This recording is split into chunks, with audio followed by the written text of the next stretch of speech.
მართლა უზრდელმა და უტიფარმა და პირი გამოირეცხოს, როდესაც ქართული ოცნების ნებისმიერ წევრს დაასახელო. თავხედო ნაძირავა. ბატონო კახა კი არა მოიკითხე მეთქი ოჯახში. შეხარ თავხედი უზრდელი. შეხარ თავხედი უზრდელი. როგორც არახამია არ არის კაცი, ისე შენც არ ხარ ქალი.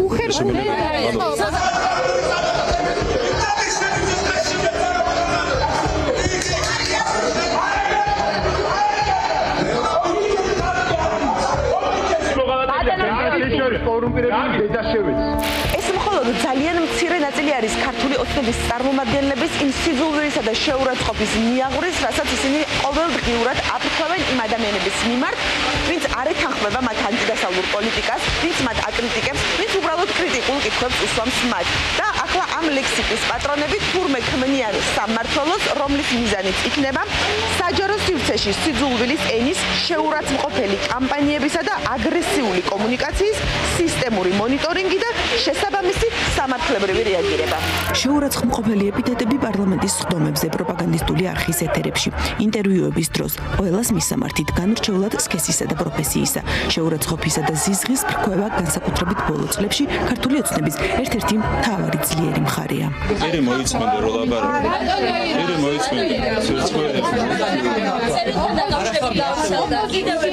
სახე დაგარგე, ხალი სახე დაგარგე და ერი მოიწმინდა.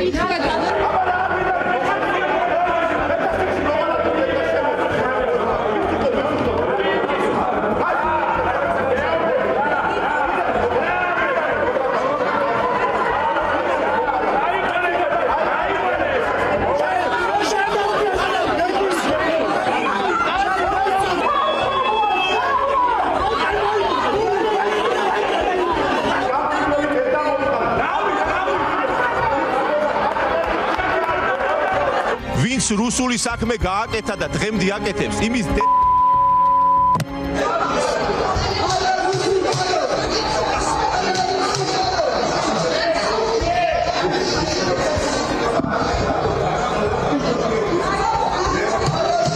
სასამართლო არ დარჩენილა საქართველოში თუ არბიტრაჟის სახით საერთაშორისო დონეზე, რომელიც არ წაიგოთ ამას და ამის ნაძირავა პატრონებს და თავის დამქაჩებს ხაზარაძის და ჯაფარიძის სახით ეს ადამიანი წარმოადგენს იმ ხანდაზმულ თაღლითებს, როგორებიც არიან ხაზარაძე და ჯაფარიძე.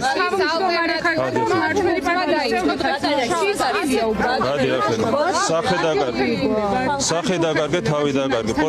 პოლიტიკა გიღირსა მათ? ბატონო ირაკლი, სახე დაგარგე, სირცხვილი.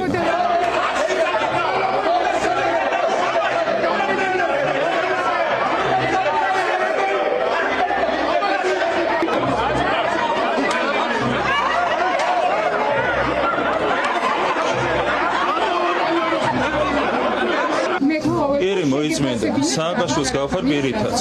შენ ბელას და ემს გავსა ყველაფერი, სირცხვილი.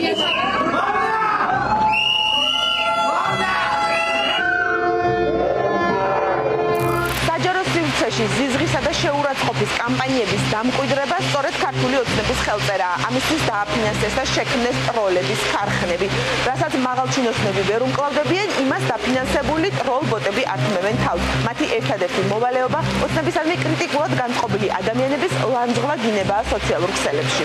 მეტას კვარტალური ანგარიშის თანახმად გასულ წელს პლატფორმიდან 76 Facebook ანგარიში, 30 გვერდი და 11 Instagram-ის ანგარიში წაშალეს, რადგან ისინი კოორდინირებული არაავთენტური ქმედებით მეტას პოლიტიკას არღვევდნენ. ანგარიშის მიხედვით აღნიშნული გვერდებისა და ანგარიშების ქსელის წყარო რუსეთი იყო და მის სამიზნეს საქართველოს, სომხეთი და აზერბაიჯანი წარმოადგენდა.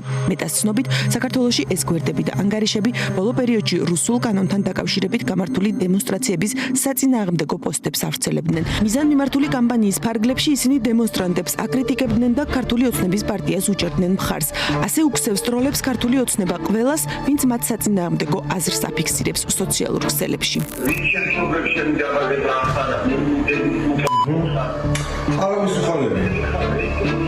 არ უსახარებია დიდი ბოდიში.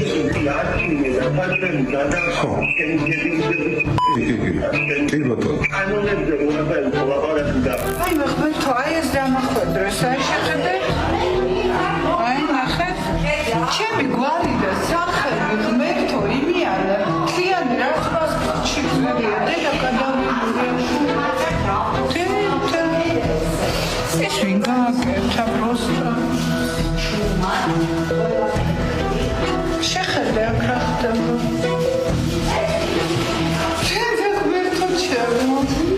რუსული კანონის დროს ოცნებამ ტროლები სოციალურ ქსელში არ იკმარა და თითქმის ნახევარ ქვეყანასთან დაარეკინეს ადამიანებს და აგინებინეს. რუსული კანონის მოწინააღმდეგე ადამიანებთან თითქმის ყოველდღიურად რეკავდნენ უცნობები და მათი კრიტიკული მოსაზრებების გამო აგინებდნენ. ზიზღის კამპანიის გამავრცელებელი კიდევ ერთი მიმდინარეობა არის ქართული ოცნების პროპაგანდისტების გადაცემები, სადაც შეურაცხყოფა, დაცინვა და პირდაპირ გინებაც კი ნებადართული და წახალისებულია. ამ ადამიანების მიზანი არის ქართული ოცნებისადმი კრიტიკულად განწყობილი ადამიანების მიმართ სიძულვილის გავრცელება და გაღვივება, დეზინფორმაციაზე და მანიპულაციურად გავრცელებულ ინფორმაციაზე დაყრდნობით.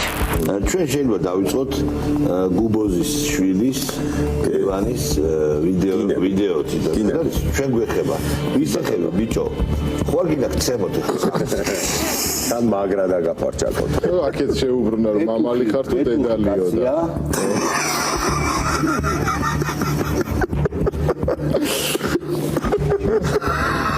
ანუ ისუს ვერ ფეხა პეტუხი კაცია ვერ გავიგე საქართველოს არის ერთი პეტუხი კაი კაცი აი ეგრე პეტუხი კაცია ეგრე ხათამი ხო არა ეს ერად ილაპარაკა არა ხათამი არ არის პეტუხი ლევანი ქვია ხო ამას ლევან შენ ოჯახს გავარტყი სადმე რომ შემხდე ყურებს დაგახევ და გაგვახავ ხო შეიძლება უნდა გამოეკანონ ხო ცალცაკე გამოეკანო ძალიან საინტერესოა რა ჯობია მართალ მოგწოდეთ ვიფასო ტელემაღურებლებო რა ჯობია მათთვის მე მგონი ცალცაკე გამოეკანონ მათთვის თუ ჩვენთვის მათთვის ცალცაკე გამოეკანონ ჩვენ სულეთია არა ჩვენთვის რომ გაერთიანდნენ აი კარგი დილემა ცალცაკე გამოეკანონ თუ ჯგუფურად გამოეკანონ კი ბატონო ეს კოლაჟი ძველი გადაცემიდან არ გეგონოთ ზუსტად ის საღამოა როცა მამუკა მდინარაძემ ახალი სამმართველოს შექმნა დააანონსა როგორც ჩანს ამ სამმართველოს კონტროლი ქოცებზე და მათ პროპაგანდისტებზე არ გავრცელდება აკითხვა წულუკიანმა რამდენიმე წლის წინ გინება თუ ავკრძალეთ ყველა დასაჭერები ვიქნებითო ციტატა თუ შეიზღუდა ყველას მოგვიწევს წავიდეთ ციხეში ამიტომ აი ამის თქმა მინდოდა ზუსტად გამოხატვის თავისუფლებით უნდა დარჩეს დაცული ჯერჯერობით არ მომეცა საშუალება თეა წულუკიანის აზრი გამეგო ბილდსიტყვაობის აკრძალვაზე რომელიც ნამდვილად უნდა იყოს გამოხატვის თავისუფლებით დაცული თუმცა არც მისი წინააღმდეგობა შემოხვედრია სადმე ამ სამმართველოსთან მიმართებაში როგორც ჩანს ქალბატონმა თეამ საკუთარი სიტყვები უკან წაიღო ზოგადად ქართულ ოცნებაში დიდი ხანია უკვე განსხვავებული აზრი აღარ არსებობს დიდად არც არასდროს უარსებია ყველა იმას უჭერს მხარს რასაც ის მთავარი კაცი რომელიც ერთ დროს უპირდებოდა რომ ვერავინ გაბედავს განსხვავებული აზრის დევნას აი ამას პირდებით მე ჩემს გუნდთან ერთად საქართველოს გახდება თავისუფალი დემოკრატიული ქვეყანა ევროპული თანამეგობრობის ღირსეული წევრი ეს კონკრეტული დაპირებაც ცხადია შეუსრულებელ დაპირებებს მიემატა მეტიც ყველაზე მკაფიო შეუსრულებელი დაპირებების რიცხვშია ნაბიჯ ქართულმა ოცნებამ აკრძალა თავისუფალი სიტყვა წლებია ცდილობს მოგუდოს კრიტიკული მედია დააშორა ქვეყანა ევროპას და მას შემდეგ რაც ტროტუარზე დგომის გამო ადამიანებს იჭერს ახლა კრიტიკული პოსტების გამო უპირებს დასჯას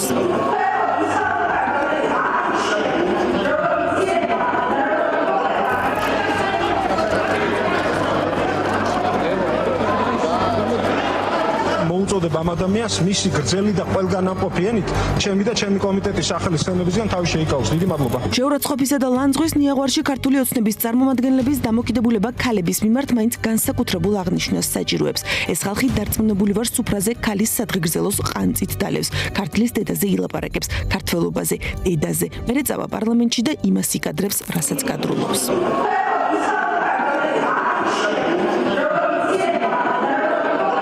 სიუჟეტში ნაჩვენები ამდენი ბილდსიტყვაობის გამო მაყურებელს ბოდიშს ვუხდი, მაგრამ სხვაგვარად ხოცის ფარისევლობის ხარისხისა და რეალური სახის ჩვენება შეუძლებელია. ადამიანს გააჩნია ღირსება. მიუხედავად იმისა, ეს ადამიანი თანამდებობის პირია, პოლიტიკურ წარმომადგენელს წარმოადგენს თუ ჩვეულებრივი მოქალაქეა. შესაბამისად, ამ ადამიანის ღირსების დაცვა არის სახელმწიფოს პოზიტიური ვალდებულება და შესაბამისად აღნიშნული სამსახურიც აი ამ პოზიტიური ვალდებულების შესრულებას განახორციელებს. აქ ნინოს შევეკამათები. კი ნინო, ადამიანს ადამიანს უნდა გააჩნდეს ღირსება, თუმცა ეს იმას არ ნიშნავს, რომ ის ყველას გააჩნია. მაგალითად, ღირსება არ გააჩნია ადამიანს, რომელიც გადაწყვეტილებებს არა საკუთარი აზრის მიხედვით, არამედ კონიუნქტურაზე დაყრდნობით იღებს.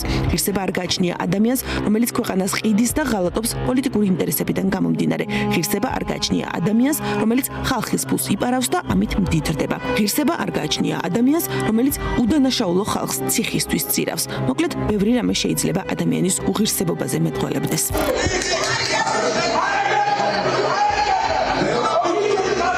ისე ჩანს, კოცით თავად გადაწყვეტს, ვის გააჩნია ღირსება და ვის არა და ვინ უნდა დაისაჯოს და ვინ არა. რადგან თუ კანონი ყველას ერთნაირად მიუდგება, ბევრად მეტი კოცი აღმოჩნდება დასასჯელთა სიაში, ვიდრე მათ მიმართ კრიტიკულად განწყობილი ადამიანი. რადგან კოცსა და მათ კრიტიკოსებს შორის ღირსების გარდა კიდევ ის განსხვავებაა, რომ ადამიანებს უმეტესად შეურაცხყოფისა და გინების გარეშეც შეუძლიათ აზრის გამოხატვა. ამიტომ მხოლოდ შეურაცხყოფის აკრძალვა ვერ გიშველით. კრიტიკის, ხუმრობისა და პოლიტიკური სატირის აკრძალვაც მოგიწევთ. ვიცი არ გაგიჭირდებათ და ამ თემაზე უკვე ხუმრობენ ადამიანების სოციალურ ქსელებში და ეს ყველაფერი მართლაც სასაცილო იქნებოდა სატირალი რომ არ იყოს. ქუჩაში არიან და ყველაფერი გადაკეტეს. აკრძალე გზების გადაკეტვა. ქუჩაში აღარ არიან, მაგრამ ხო ტროტუარებზე დადგნენ. ტროტუარზე დგომა აკრძალე. შევიდნენ სახლში, შეაღწიეს, მაგრამ ეხლა გვაგინებენ. გინება აკრძალე, ჯარიმაა თქო. აღარ გვაგინებენ, მაგრამ ეხლა გვაკრიტიკებენ. რაო? კრიტიკაც აკრძალე მე. აკრძალე. არაფერს აღარ აკეთებენ, მაგრამ ძალიან მოჟავე სახით დადიან რა. მოჟავე სახით? მოჟავე სახე აკრძალე.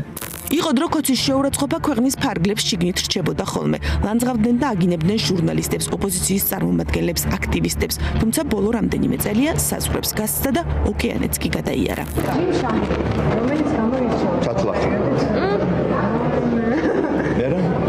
რეალურად საქართველოში გერმანიას დღეს ელჩი არ ყავს. ეს არის ყველაზე სწორი სტატუსი, რაც ეგრეთ წოდებულ ელჩს შეეფარება დღეს საქართველოში. ყველაზე დიდი უბედურება არის ის, რასაც ვისმენთ ევროკავშირის ელჩისგან, მაგალითად, რასაც ვისმენთ არჩევნების პროცესში. მე არ ვიცი, როდის გააკეთა ეს განცხადება, თუ მართლა გასაკეთებელია, ქვეყნიდან გასაგდებია. თბილისის მერი კახაკალაძე ამ მხრივაც გამორჩეულია. ხოცი რომ არავის ლანძღავდა, რადგან არჩევნები უნდა მოეგო, ჯერ კიდევ მაგ დროს დაგუძახოდა გადაშენდით აქედანო. მერე უფრო და უფრო დაიხვეწა ლანძღვაგინებაში. ჩვენ იქ ადგილს ვაფართოვებთ, გამოსაკანებელ ადგილს და შეუძლიათ ეს ადამიანები, ვინც ჩამოთვალე, აბრძანდნენ და ნუ მიშას არ გამოუვა, მას ჰოლანდიიდან შეუძლია გამოეთანოს უფრო სიგრძეს და სიგანეს ნაცებს გეყოფათ. ამათმა ახლა ჩვენი მორალური სახე უნდა აკონტროლონ თურმე. მორალზე გამახსენდა. ომში მყოფი უკრაინის მაღალჩინოსნების მიმართ რაც იკადრეს, ქართული ოცნების წარმომადგენლებმა ეგ ნამდვილად ისტორიის წიგნებშია შესატანი. იგინდა რა, პირდაპირ გეტყვით, რომელიც შემთხვევით მოხდა ხელისუფლებაში. შეეხება კონტროლი აქვს. მე მაგალითად სიტყვა იგინდა რა შეიძლება არ მეთქვას, მაგრამ არის უნამოსო ადამიანი. თუ გაწყობ, გავამართლე. პოდოლიაკის განცხადება არის სამარცხვინო. ჩვენ არაერთი სამარცხვინო განცხადება მოგვისმენია. არესტოვიჩი, პოდოლიაკი, არახამე და ასე შემდეგ. ყველა წარსული არის დაკავშირებული მძიმე მოვლენებთან. უკრაინის ხელისუფლების ეს წარმომადგენლები არიან პირდაპირ პროვოკატორები. და მასეთი ქართველი იყო სერგეი ორჯონიკიძეც. და ბუდუნდივანი და იოსებ სტალინიც. აი ესეთი ქართველები იყვნენ, რომელმაც ამოაგდეს და მოსწეს საქართველოს. აი ესეთი ქართველები იყვნენ, როგორც არახამია დღეს. ამასაც არ დასჯერდნენ და წინა საარჩევნოდ რუსეთის მიერ დაბომბილ უკრაინას მშვიდობაში ახარბეს. დაბომბილი უკრაინის ფოტოები საქართველოსაც შეადარეს. ეს გააკეთეს მხოლოდ და მხოლოდ საკუთარი პროპაგანდისტული ნარატივის გასამყარებლად, რომ თითქოს ბიძინა ივანიშვილმა ქვეყანა ომს გადაარჩინა. მოკლედ არაფერი დარჩა ისეთი ამორალური, რაც კოცმა არ იკადრა. ნეტა კოცის დაძახება თუ ჯდება კანონის ნორმებში, ამას 1 ივნისიდან გავიგებთ. მას შემდეგ რაც სუსის უფროსობიდან ჩამოქვეითებული გენერალ-მაიორის მიერ დაანონსებული სამმართველო სკროლუას შეუდგება და არ დაუშვებს, რომ ეკა ჭიჭინაძე ვინმე შეამკოს.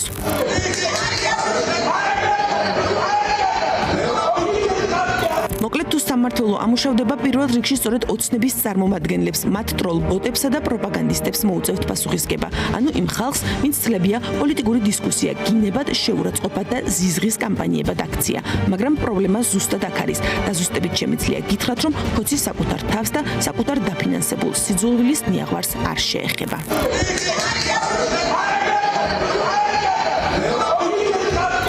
ამიტომ ეს სამმართველო იქნება ინსტრუმენტი არა სიძულვილის ენის წინააღმდეგ, არამედ მათ წინააღმდეგ, ვინც ჯერ კიდევ ბედავს კრიტიკას, პროტესტს, ირონიას, ხუმრობას, ზოგადად განსხვავებული აზრის გამოხატვას, რადგან სინამდვილეში პრობლემა გინება კი არ არის, არამედ ის, თუ ვის აქვს გინების უფლება და მივიღებთ სისტემას, სადაც ხელისუფალის შეურაცხყოფა დანაშაულია, ხოლო მისი მხრიდან შეურაცხყოფა უბრალოდ პოლიტიკური სტილი. და თუ ქოცი თავისიანებს არც ძალადობის, არც კორუფციის და არც არანაირი დანაშაულისთვის არ სჯის, მით უმეტეს არ დასჯის გინებისთვის. ისე კი ქოცმა უნდა იცოდეს და იცის კიდეც, რომ ყველაფერს თავისი დრო აქვს. ყველაფრის დრო აუცილებლად მოვა. იმდენი რამ ჩაგვიდენია. აუ, არ მოყვეთ. ერთი წუთი შეიძლება მაგრამ ხო კითხვა ხოლმე შეიძლება თქვა პასუხი. იმდენი რამ არა, უბრალოდ მეშინია რომ არ დაიწყო შენ და მეც არ აკვედა. არა მყვები, არა, შენ გაჩუმდი ამ. მოჭერით რა რაღაცა. იმდენი რამ ჩაგვიდენია ავი. რაზეც არ დავживვარ. მე ეჭვი მაქვს და მოგვეთყდება მაგისტრის. საბოლოოდ.